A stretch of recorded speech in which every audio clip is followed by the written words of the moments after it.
इस अध्याय में कुल 47 श्लोक हैं और इनमें महाभारत के युद्ध के आरंभ में अर्जुन की मानसिक स्थिति का वर्णन किया गया है। पहले अध्याय में धृतराष्ट्र और संजय के बीच संवाद होता है, जिसमें धृतराष्ट्र संजय से मित्र हैं कि कुरुक्षेत्र के युद्ध भूमि में उनके पुत्रों और पांडवों ने क्या किया था। इसके बाद संजय धृतराष्ट्र के युद्ध की स्थिति का वर्णन करते हैं। अर्जुन जब वॉलैंड में अपने परिवार, गुरु और प्रियजनों को देखता है तो उसे तीव्र दुख और द्वंद्व में पड़ना पड़ता है। वह अपनी एकता और अपने रिश्ते के बीच में फंसा हुआ महसूस करती है और सोचती है कि इस युद्ध में हिस्सा लेना सही है या नहीं।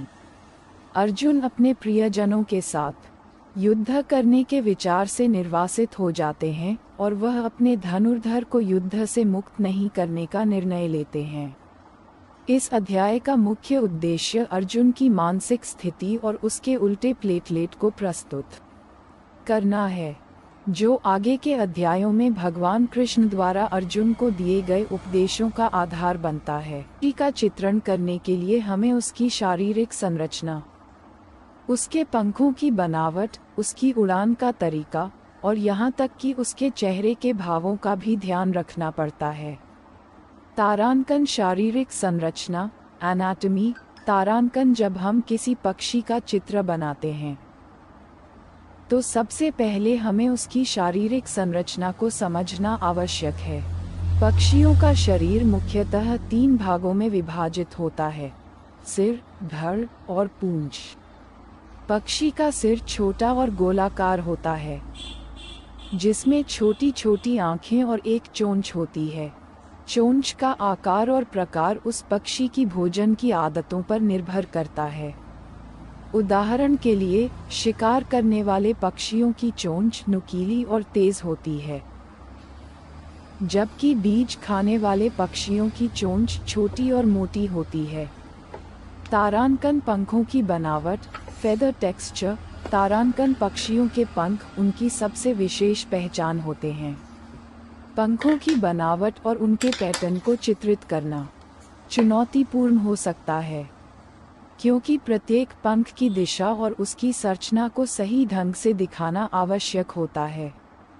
पंखों को चित्रित करते समय हमें ये ध्यान रखना होता है कि वे शरीर के साथ किस प्रकार फिट होते हैं और किस तरह की परछाई बनाते हैं।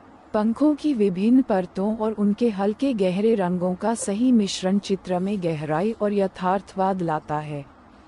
तारांकन उड़ान की मुद्रा, फ्लाइट पोस्चर।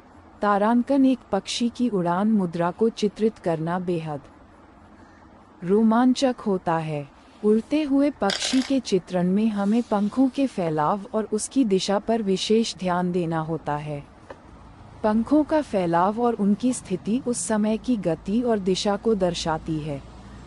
एक गतिशील मुद्रा को चित्रित करना चित्रकार की कुशलता को दर्शाता है, क्योंकि इसमें संतुलन की कुशलता को दर्शाता है, क्योंकि इसमें संतुलन, गति और लय का समावेश होता है। तारांकन आँखें और चेहरे के भाव, आइज एंड फेशियल एक्सप्रेशन। तारांकन किसी भी जीव का चेहरा उसकी आत्मा को दर्शाता है, और पक्षी भी इससे अछूते नहीं हैं। पक्षियों की आँखें उनकी अभिव्यक्ति का मुख्य माध्यम होती हैं। आँखों की चमक और उसकी दिशा से पक्षी के भावों को व्यक्त किया जा सकता है। आँखों की सूक्ष्मता को सही ढंग से चित्रित करना महत्वपूर्ण है, क्योंकि यही चित्र में जान डालता है। तारांकन रंग और परछाई, कलर एंड शैडो। तारांकन पक्षियों के रंग बिरंगे पंख उनके चित्रण को और भी चुनौतीपूर्ण बनाते हैं। रंगों का सही चयन और उनका संतुलित उपयोग चित्र को जीवंत बनाता है। इसके साथ ही परछाई का सही प्रयोग चित्र में गहराई लाता है और इसे त्रि-आयामी, 3 डायमेंशनल बनाता है। तारांकन संदेश और प्रतीकवाद, मैसेज एंड सिंबलिज्म। तारांकन पक्षियों के चित्रण का एक और महत्वपूर्ण पहलू ये है कि यह केवल उनकी भौतिक संरचना का चित्रण नहीं है, बल्कि इसके माध्यम से एक संदेश भी दिया जा सकता है। पक्षी स्वतंत्रता, आशा और शांति के प्रतीक होते हैं।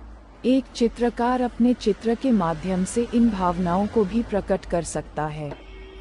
इस प्रकार पक्षी का चित्र बनाना एक व्यापक और संपूर्ण प्रक्रिया है जिसमें तकनीकी कुशलता, अवलोकन शक्ति और गहरे सौंदर्य बोध की आवश्यकता होती है। हर पक्षी का चित्र अपने आप में एक कहानी कहता है, जिसमें प्रकृति की खूबसूरती, जीवंतता और विविधता का अनूठा मिश्रण होता है।